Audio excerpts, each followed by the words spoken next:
Velika katedralna ruska crkva u centru San Franciska dominira modernom okolinom. Sa svojih 5 karakterističnih zlatnih kupola i ruskim krstovima na njihovom vrhu, ova bogomolja suprotstavljena je obližnjem Golden Gate mostu, simbolu grada posvećenog Svetom Francisku.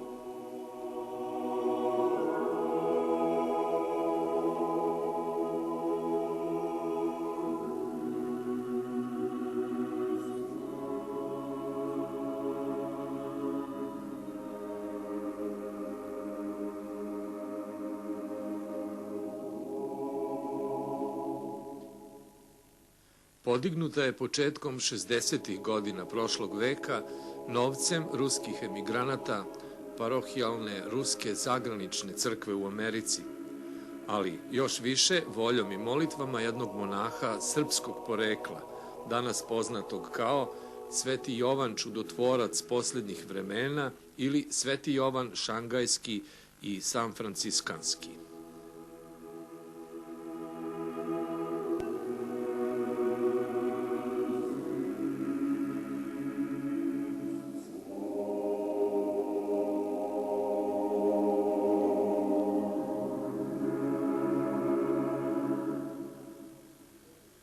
Od početka 90-ih mošti Svetog Jovana pohranjene su u ovoj crkvi, koja je zbog toga postala i mesta hodočašća pravoslavnih vernika iz čitavog sveta.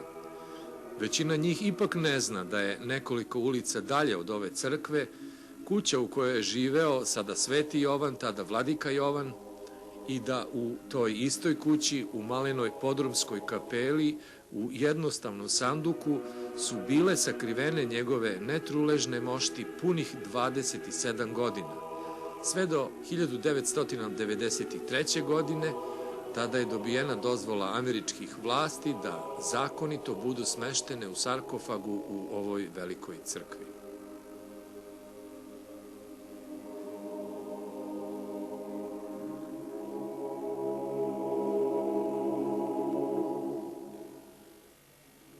Sveti Jovan Maksimović na svet je došao u ruskom gradu Harkovu 1896. godine.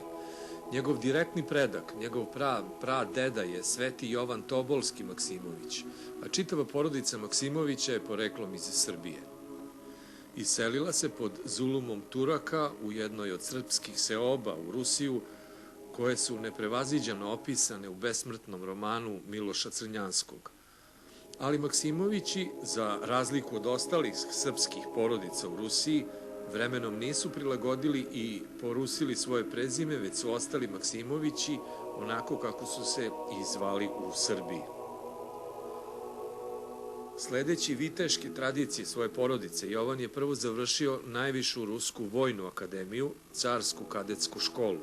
Potom je diplomirao prava i radio jedno vreme kao advokatski pripravnik, da bi se 1917. godine priključio armiji belogardejaca u odbrani domovine od varvarske komunističke najezde. U borbama ranjen je u desnu nogu, od čega je hramao do kraja života, a tokom jedne od borbi metak mu je okrznuo i oštetio usnu, što se takođe može videti na starim fotografijama.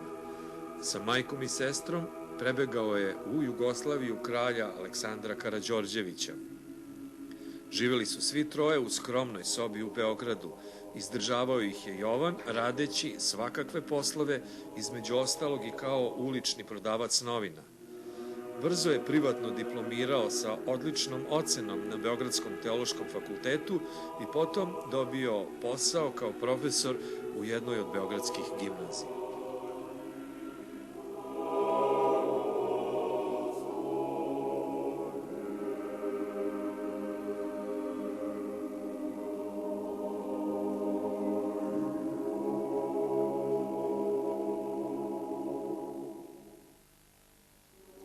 Zatim je prebačen za predavača u bogosloviju u Bitonu. Tu je mladi asistent profesoru Justinu Popoviću. A tada takođe profesor i rektor ove bogoslovije, vladika Nikolaj Velimirović, danas Sveti Nikolaj Srpski, jednom prilikom je rekao: ako ko želi da vidi živog svetitelja, neka dođe u Bitolj da vidi i upozna jeromonaha Jovana Maksimovića.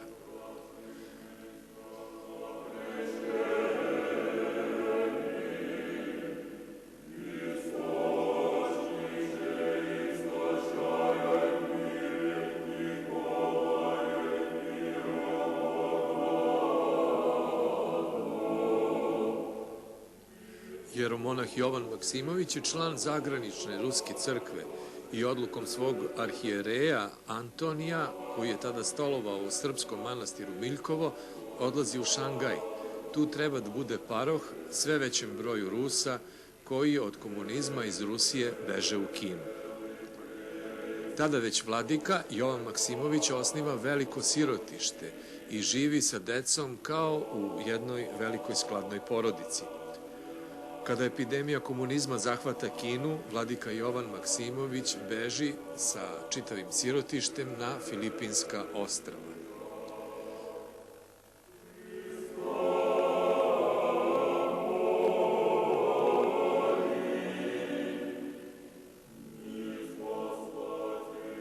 Situacija na Filipinskim ostrvima sa jednim ruskim vladikom zagranične crkve i čitavim sirotištem sasvim je nejasna, ali prijateljstvo vladike Jovana sa američkim generalom Vedermajerom omogućava promjenu američkih propisa i svi dobijaju američke useljeničke vize.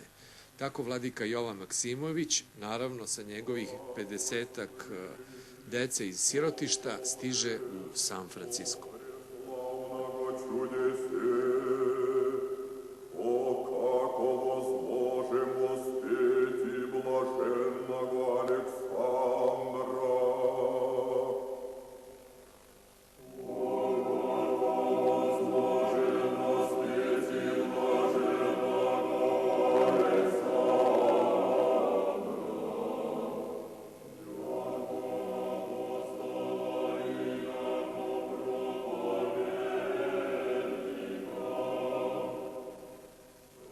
Velika saborna crkva u San Francisku tada je imala samo postavljen temelj i maglovitu perspektivu.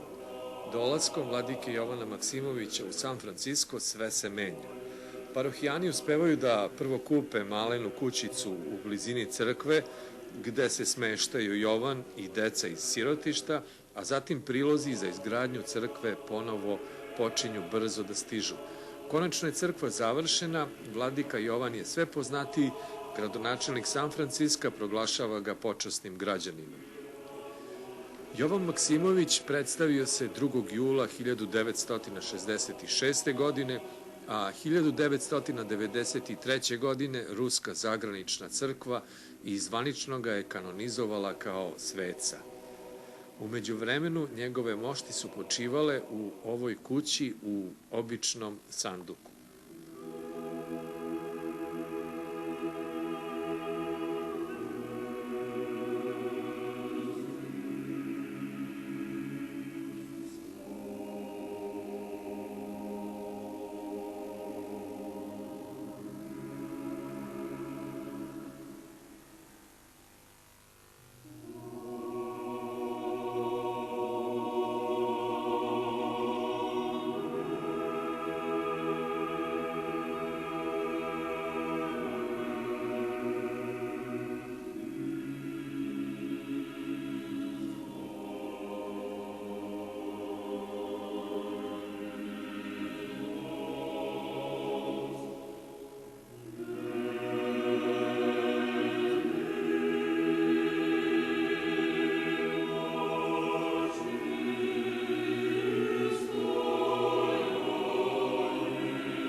Kuća u kojoj je živeo danas je kapela Svetoga Tihona, o njoj brigu vodi jedna od devojčica iz sirotišta u Šangaju, Lidija Jonin.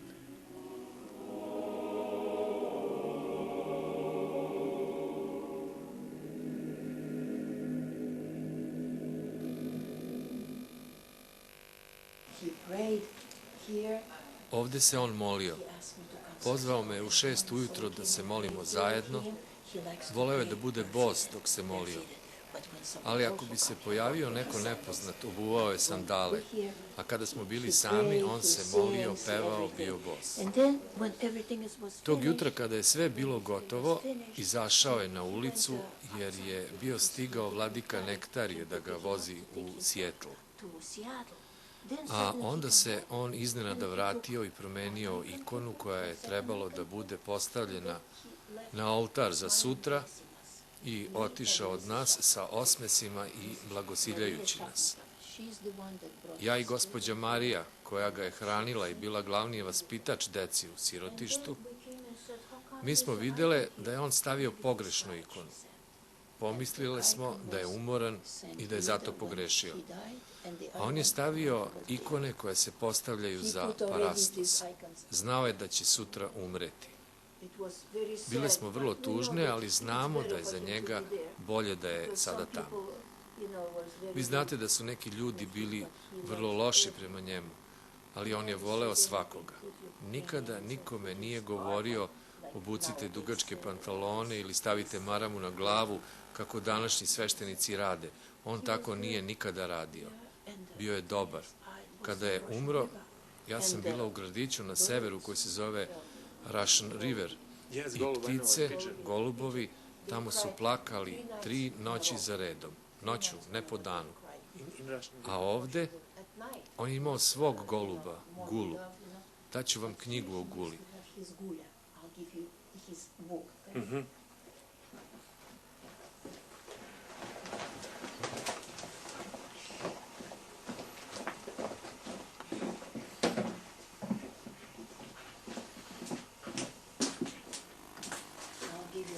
Daću vam tu knjigu, napisale smo je ja i moja sestra. Hoćete na engleskom? Evo, to je Gula. Knjigu za decu o Svetom Jovanu Šangajskom i njegovom prijatelju Golubu Guli napisale su Lidija i Tamara, nekada devojčice u sirotištu u Šangaju. U njihovoj knjizi piše: kao dečak Mihajlo je voleo crkvu. Ostala deca molila su ga da se moli za njih jer su njegove molitve imale moć. Kada je postao monah, uzeo je ime Jovan po svom pradedi Svetom Jovanu Maksimoviću. Od kada se zamonašio, nikada nije spavao, odmarao se na podu, moleći se. Iz čitavog sveta stizala su pisma onih koji su želeli da se on moli za njih. Na svako pismo je odgovarao. Kada je postao vladika Jovan, osnovao je svoju kuću u San Francisku koja se zvala Kuća Svetog Tihona. Ova kuća bila je i dom mnogih sirotih devojčica i dečaka. Na njegov imendan ta deca su mu pevala. Neki dečaci kasnije su postali đakoni. Sveti Jovan je proizveo mnogo mladih đakona. U svojoj kući vladika Jovan se sprijateljio sa golubom Gulom. Gula je jeo zajedno sa njim iz istog tenira i istom kašikom. Kelija vladike Jovana je bila mala i dok se vladika Jovan molio, Gula je odlazio napolje da leti po San Francisku. Svakog jutra, veoma rano, Gula i vladika ponovo su bili zajedno. Kada je vladika odlazio do obližnje katedrale na liturgiju, Gula je leteo ulicama oko njega. Posle liturgije, vladika je uvek obilazio bolnice, škole, kuće ili groblja. Gula je išao sa njim. Jednoga dana, kada je vladika bio u poseti Sijetlu, Bog ga je pozvao u raj. Tog dana Gula je tužno leteo po njihovoj kući i zatim otišao da se nikada više ne vrati. Kada je služena liturgija za upokojenje vladike Jovana, iznad velike ruske crkve letelo je ogromno jato golubova koji su svo vreme kružili oko nje. Bio je to prelep prizor.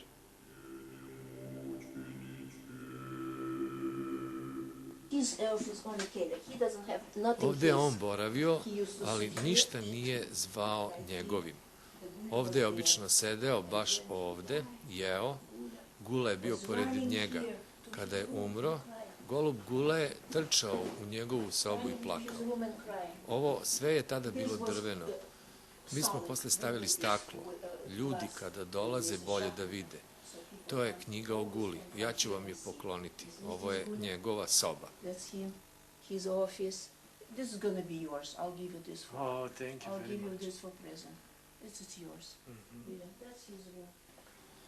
Ovde je bio krevet. On nikada nije spavao na krevetu. Uvek je krevet bio pun pisama.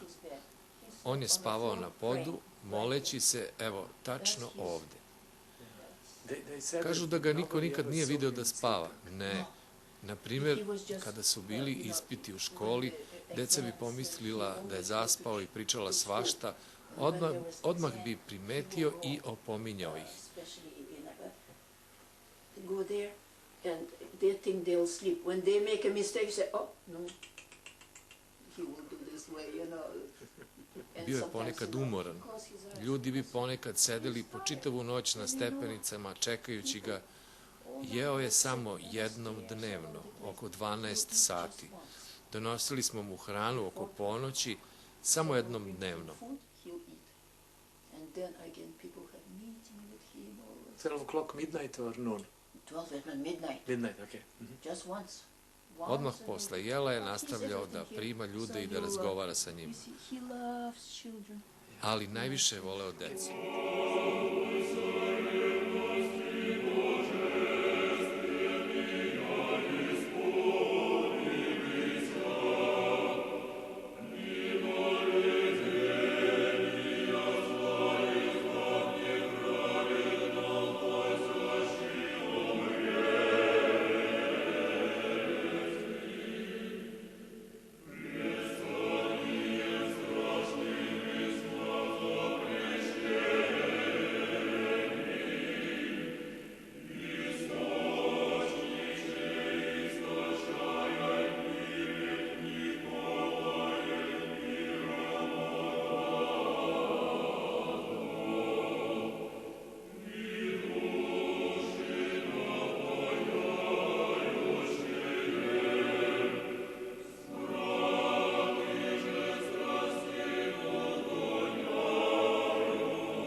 Šta je sa vama razgovarao, sećate li se? Rekao mi je ono što sam vam pričala. Kada sam mu jednom rekla da ne volim nekog sveštenika i da neću da uzimam njegov blagoslov, rekao je, nikada ne gledaj njegovo lice, gledaj u njegov krst. Just look at the cross. Yes? You know, like priests have a cross. Yes, I know. Just look at the cross. Don't look at his face. Because I said, I don't want to go to have a blessing from Ako this. vidiš krst, priđi i uzmi blagoslov.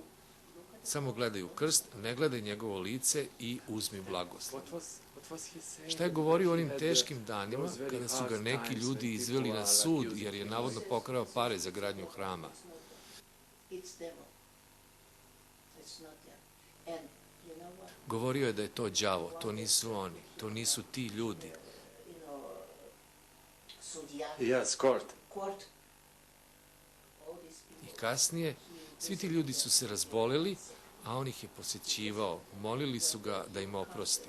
Ask for forgiveness. He loves everybody. Voleo je svakoga. Touch. Dodirnite njegov štap, daće vam mudrost.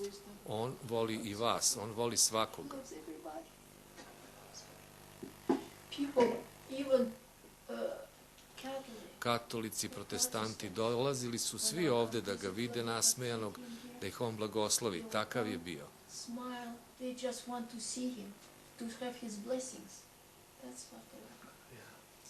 Did you speak about religion? Da li ste nekad razgovarali sa njim o posebnim duhovnim temama, kako je na onom svetu, na primjer? He's gone. How can he You speak should with you? read. You should read his. I have Pisao je o tome, a voleo je da priča o svecima. To mu je bila omiljena tema. Znao je sve svece kao da su mu braća, sva imena, njihove živote, sve o njima. Saints, that's what he loves to talk about. He knows all the saints like his brothers, by the name, their lives, everything. Yeah. Which one he was? Koji speaking svetac mu je about bio the most? najomiljeniji? Serafim Sve ih je Sarovski. voleo, ali puno se zalagao da neki budu proglašeni svecima, kao sveti German, koji je tek nedavno kanonizovan. Onda se zalagao da sveta Ksenija bude kanonizovana. On je najzaslužniji što je ona postala sveta. Zatim se zalagao da se svetom proglasi čitava porodica cara Nikolaja Romanova. On je posebno brinuo o carskoj porodici. You know, here there come here. You see, okay.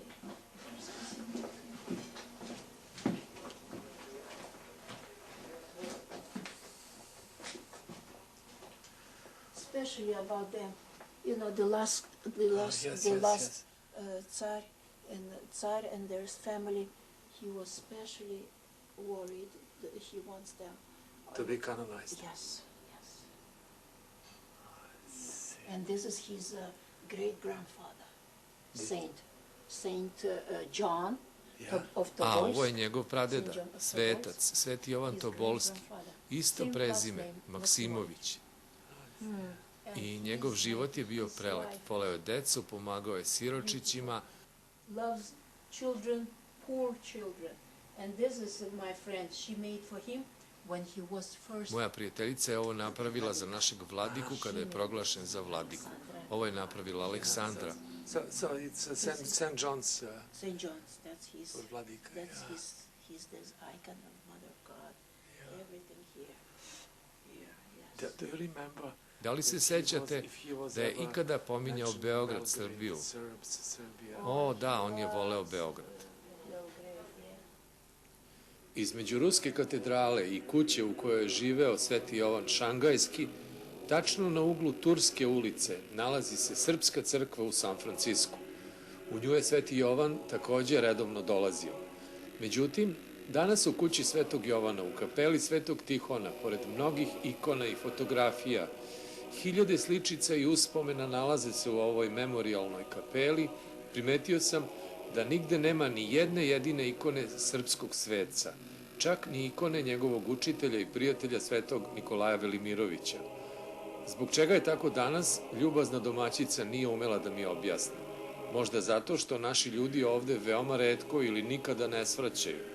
Ko sledeći bude krenuo, možda ne bi bilo loše da na poklon ponese barem jednu ikonu vladike Nikolaja Velimirovića.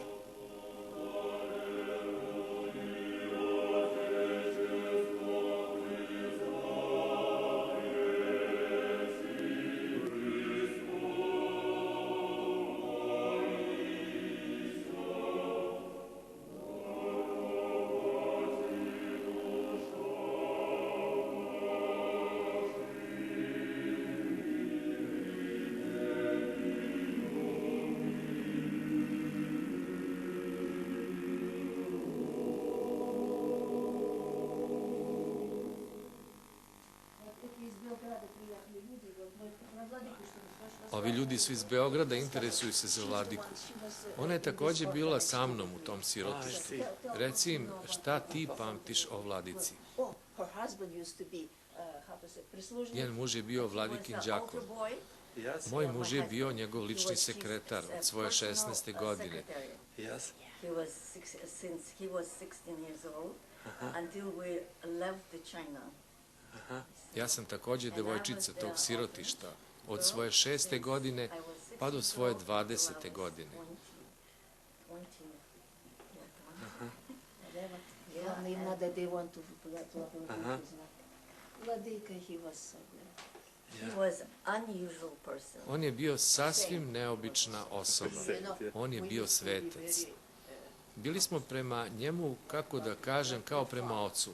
Naprimjer, on bi sedeo ovde, ja bih bez pitanja skinula mu naočare, obrisala ih i onda mu ih ponovo vratila, a moj muž bi ga fotografisao, on bi pitao dokle ćeš da me slikaš, a muž i dalje slikao. There is so many things to say. It's very Ima tako hard mnogo for me. stvari da se kaže. Meni je tako teško da izdvojim bilo šta. Sad mi pada na pamet jedno leto, nije bilo ničega da se spremi ručak.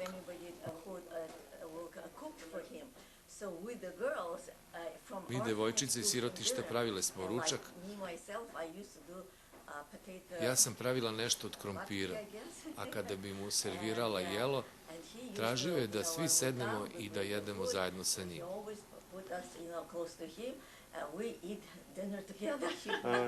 No, in Shanghai, U Šangaju sam mu ja pripremala ručak. Kad god bih mu donela ručak, dečaci su bili uvek svuda oko njega pod njegovim stolom, a on je telefonirao, razgovarao sa ljudima po čitav dan. Bio je stalno zauzet i pričao sa ljudima dok su se deca glasno igrala i prepirala na podu.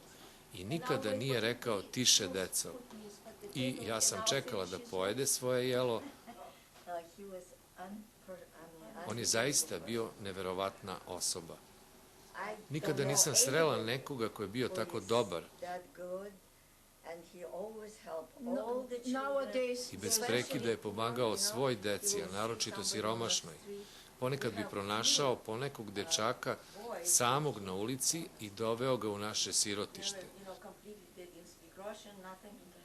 And then he will see that in Chinese will be liturgy. Oni nisu znali reči jedne na ruskom, a on je za njih služio liturgiju na kineskom. And when they were buying the house, you know. A kada su ljudi kupovali ovu kuću, htjeli su da kupe onu drugu na ćošku, ali on je rekao ne, kupit ćemo ovu. Sada je ta kuća na ćošku sa baptistima, a do nas je i sinagoga, mi smo prvi. And there was nothing there. And like he knew there's going to be synagogue there and a Baptist. We're here, so we're safe. And another thing. A kad god je hteo da pošalje neko pismo, išao je lično da ga ubaci u poštansko sanduče. I sećam se, pitao me gde je Sveta Vodica. Ja sam rekla, šta će vam, vladiko, Sveta Vodica? Rekao je, a kako ću biti siguran da će pisma da odu? Tako je osveštavao poštansko sanduče kada bi u njega ubacivao pismo. This altar from China. From China. I was packing this one. This was In China? Yeah, from China. It was standing. Ovaj oltar donet je iz Kine, ja sam ga pakovala za put. Bio je u našem sirotištu, sada je u ovoj crkvi. Mi smo i u sirotištu imali kapelu za decu, crkva je bila daleko. But we'll go. Rain or shine, we'll go. Ali ipak išli smo u nju i po kiši i po suncu. Sećam se u Šangaju, vladika je tokom liturgije stajao baš na ovom mestu, u centru, molio se, a svuda okolo bila su deca. Žurila su na ispite i svako je hteo blagoslov, jer su verovali da će tako proći. Svuda smo bili povezani sa školama i đaci su dolazili redovno kod vladike.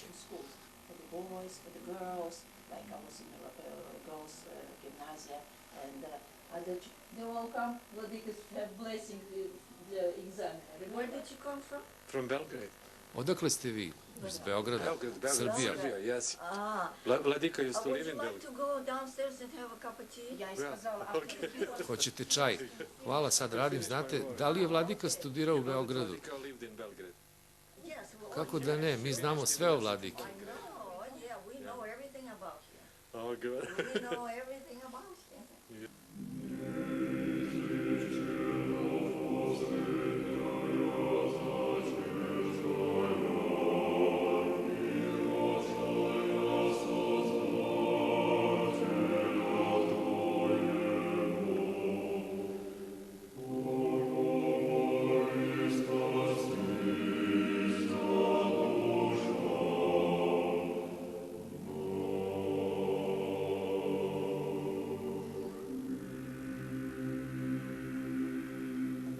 Ovo je Sveta Ksenija, a ovo je ikona Svetog Tihona kako su ubili komunisti.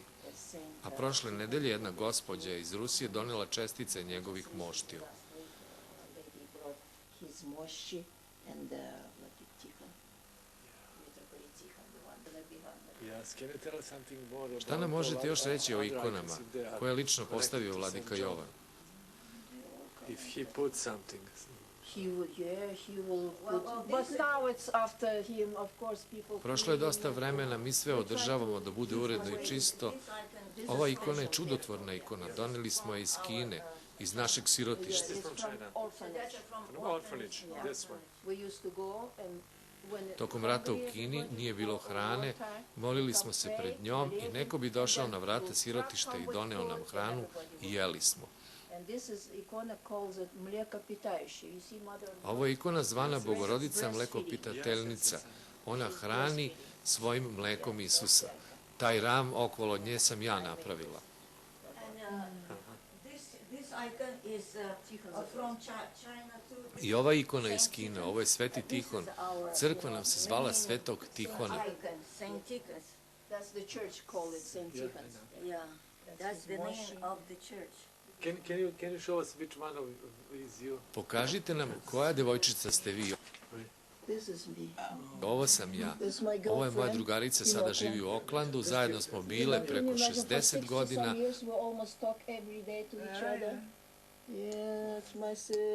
Ova druga je u Vladivostoku, svima piše. Vladivostok, and I write to them. And which one is you? This is the one, little guy, the girl. This is me, small one. Don't say this thing taking pictures, my goodness. Jeez. Vladikas What is that? Ovo su vladikine stvari, ljudi mu nešto poklanjaju, mi to stavljamo ovde, ništa posebno. What? No, today there was a service, somebody, yeah, but it doesn't mean a thing. It's stuff. This is the Romanov. That's Romanov, yeah. That's Romanov.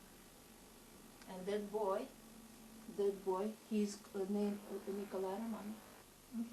Yeah. Which He one? died. It's American soldier. This Nikolai Romanov? Nikolai Romanov. His name like this. Ovaj dečak ovde, on se zove Nikolaj Romanov. Okay, he took a name. Took a name, yeah. Was he orphan? Orphan. Poginuo je kao američki vojnik, bio je siroče. Živeo je sa nama u sirotištu. Sam sebi, pod vladikinim uticajem, dao je ime Nikolaj Romanov. Army. Sam je uzeo to ime, on je siroče. Na Filipinima smo ga našli, ima i slika njegova sa vladikom. Poginuo je u ratu u Koreji kao američki vojnik. In Korea. Oh, in Korea. He died in Korea. I see. U malenoj sobici Keliji Svetog Jovana Šangajskog na zidu i danas visi fotografija njegovog oca i njegove majke. Na njegovom radnom stolu još uvek je sat Svetog Jovana Šangajskog, koji je oduvek, kao i danas, pokazivao vreme Svetog Jovana Šangajskog, kaže nam naša domaćica.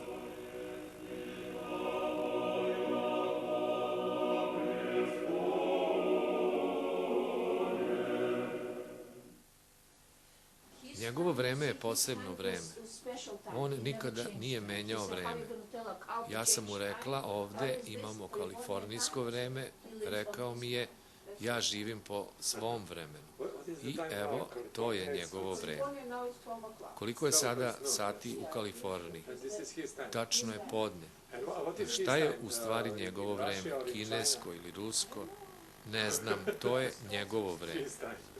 Ponekada sam mu pomagala da se spremi za liturgiju rano ujutru, a on bi stajao ovdje i rekao, ili znaš da je u Jerusalimu već Vaskrs? Na zidu između ostalog visi i jedna vrlo zanimljiva i veoma lepa slika nekog manastira, naslikana izvanredno vešto samo raznobojnim krpicama. Naša domaćica misli da bi to možda mogao da bude poklon nekog srpskog ženskog manastira Svetom Jovanu Šangajskom, a stručnjaci bi naravno mogli da pomognu oko ove zagonetke. This is paper, a monastery. This is all material. Aha, yes, I see. You see? Yes. From ženski manastir. Ovaj manastir naslikan je samo krpicama, vidite. One su to napravile, možda neki ženski manastir u Beogradu. Sećam se kada mi je rekao da mu je to poslao neki ženski manastir, ali više se ne sjećam koji. Možda je manastir Rakovica, liči mi pomalo. Rakovica. Ženski manastir. Ženski manastir, ja. That's what he told me. In Alaska, they have this icon. Na Aljasci imaju ovu ikonu. Ovo je Inokentije. Это кто? Иннокентий. Inokentij. This is Vladika Jan. Vladika Jan, This is, значит, German. German i A this is Petar Piotr Aleut. Aliut. What, Piotr? Piotr Aliut. Aha. Aliut. Aha. No, native from... On je bio Eskim. Ubijen je ovde u San Francisku. Verovatno prvi rođeni Amerikanac Eskim koji je dolaskom Rusa na Aljasku na Aleutska ostrava 1750. godine postao pravoslavac. Brodom je došao do Kalifornije, do San Franciska da trguje, ali su ga katolički konkvistadori ubili jer nije hteo da pređe u katoličanstvo. Vladika Jovan pronašao i samostan gde je mučen i ubijen i bio tamo da se moli za Svetog Petra Aleuta tačno na mestu gde je ubijen. Poznata je priča, mnogo puta posvedočena od njegovih savremenika, da je Sveti Jovan Šangajski tokom svog boravka u Francuskoj išao, na primjer, ulicama Pariza sasvim bos. Naša domaćica u San Francisku ispričala nam je jedan veoma zanimljiv detalj iz njegovog francuskog perioda. Sveti Jovan iz velike zahvalnosti prema jugoslovenskom kralju Aleksandru Karađorđeviću, koji je prihvatio u Jugoslaviju mnogo Rusa posle Lenjinovog prevrata, otišao je jednoga dana u Marsej. Pronašao je tačno mesto na ulici gde je u Marseju ubijen kralj Aleksandar i nikoga ništa ne pitajući, sam i naravno bos, održao liturgiju za upokojenog kralja u sred jutarnje saobraćajne gužve i uopšte se ne obazirući na zabezeknute prolaznike i saobraćajnu policiju. Otišao je na sred ulice, stao tamo sa svojim stvarima, ljudi su se čudili, automobili su jurili oko njega, a on se molio tačno na mestu na kome je kralj Aleksandar Karađorđević ubijen. At the very place where he was killed. When he was in France. Yes, I know that. Yeah. You know that that's the thing. Vladika will pray for him. Oh my God, we didn't know. Hvala vam, to su istorijske činjenice o kojima mi u Srbiji ne znamo. Istorijska je i priča kako je on otkrio svetog Petra Leuta i šta se desilo sa njim. Čitao je dnevnik iz polovine 18. veka svetog Germana sa Aljaske. Još tada je sveti German napisao da Aleut mora biti svetac.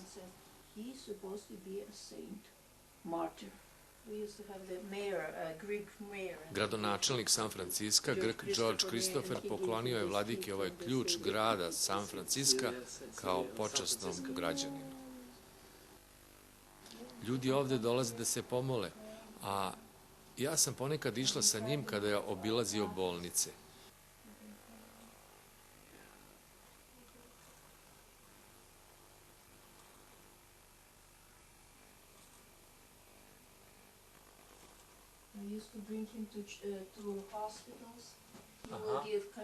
Jednostavno bi ušao u neku bolnicu i pitao da li na listi imaju ruska imena i posjetio bi sve bolesnike sa te liste. Ponekad bi usput blagoslovio i ostale, neko bi vikao, ali ja nisam hrišćanin, a on bi odgovarao, nema veze. Sad skoro čula sam priču kako jedna gospođa imala operaciju i ponela je sa sobom ikonu vladike Jovana u bolnicu.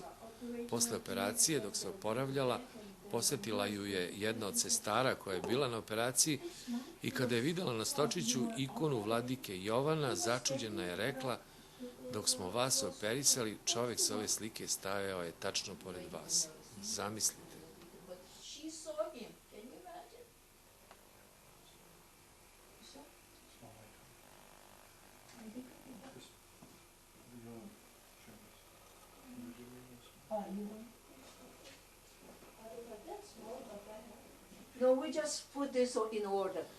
Mi smo ovo malo sredili nedavno, pre je ovde bio zid, ovde je bio njegov krevet, a ovde bi on sedeo, tu su bila pisma, nikada nije legao na krevet, on se molio i ležao ovde na podu. Je li pod tada bio ovakav? To je pod. Isti, sve je isto. Mi ga samo čistimo i to je uglavnom sve.